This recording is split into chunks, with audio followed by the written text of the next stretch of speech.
নমস্কার বন্ধুরা, রান্নাঘর থেকে আবার একটা রেসিপি নিয়ে চলে এলাম। আজকে বানাবো ডিম ভাপা। তার জন্য দেখুন এখানে 3টে ডিম প্রথমে আমি এটাকে প্রেশার কুকারে 2টো সিটি দিয়ে সেদ্ধ করে নিয়েছি। এবার এদিকে একটা কড়াই বসিয়েছি, কড়াই সামান্য একটু তেল দেব। এবার তেল দিয়ে তেলের মধ্যে ডিমগুলো দিয়ে হালকা করে ভাজবো। তো কড়াইটা আগে থেকে বসিয়েছিলাম, তাই তেলটা খুব তাড়াতাড়ি গরম হয়ে গেছে।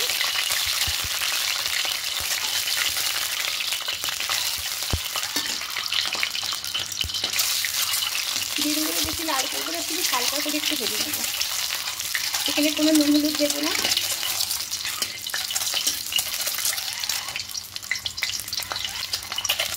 ডিমগুলোকে তুলে নেবো।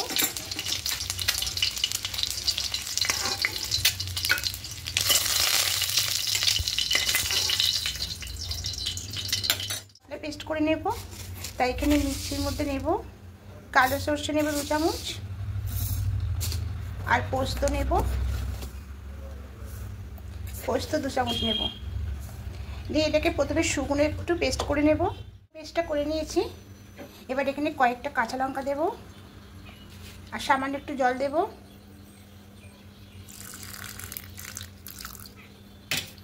এবার একটা মিহি পেস্ট করে নেব। এদিকে কড়াইয়ে দেখুন জল দিয়েছি, এবার ঢাকা দিয়ে একটু গরম হতে দেবো। আর এদিকে দেখুন মশলাটা পেস্ট করা হয়ে গেছে।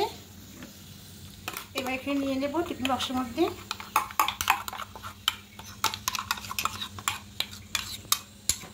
মিক্সিতে একটু জল দেব, যেহেতু অনেকটাই গুঁড়ো আছে একটু অল্প জল দিয়ে দেবো।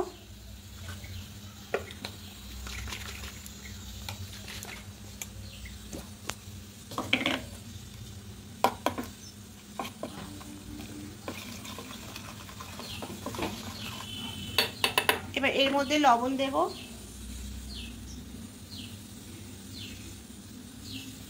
হলুদ গুঁড়ো দেব,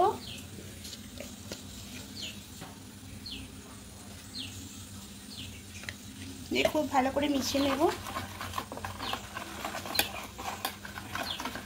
এবার সর্ষের তেল দিয়ে দেব।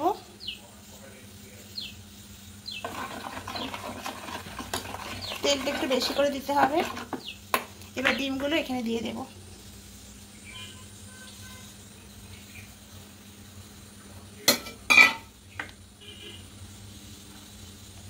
এইভাবে করে উল্টে পাল্টে দেব।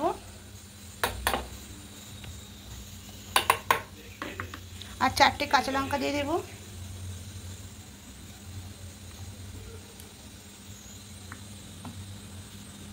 টিফিন বক্সের মুখটা আটকে নেব। এবার ততক্ষণ এদিকে জলটা গরম হয়ে গেছে। এবার একটা স্ট্যান্ড বসিয়ে দেব। স্ট্যান্ডের উপরে এবার একটা টিফিন বক্সটা বসিয়ে দেব, দিয়ে ঢাকা দিয়ে 10 মিনিট রেখে দেব। এবার ঢাকাটা খুলে নেব,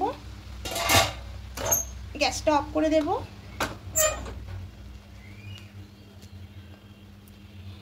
এবার এটা ঠান্ডা হলে তারপরে খুলে আপনাদের দেখাচ্ছি কিরকম হয়েছে। এবার ঠান্ডা হয়ে গেছে, নামিয়ে নেব।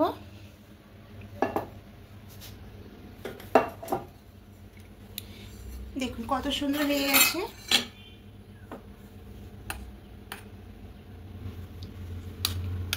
তা গরম ভাতের সঙ্গে বন্ধুরা এরকম ডিম ভাপা খেলে আর কিছুই লাগবে না, দুর্দান্ত খেতে লাগে। তা বন্ধুরা অবশ্যই জানাবেন কমেন্টে আমার রেসিপিগুলো আপনাদের কেমন লাগে। আর নতুন বন্ধুদের কাছে অনুরোধ রইল সাবস্ক্রাইব করে পাশে থাকার জন্য। আরও রেসিপি নিয়ে আসবো। তা আপনারা ভালো থাকবেন, সুস্থ থাকবেন। আজকের মতো এখানেই, টাটা।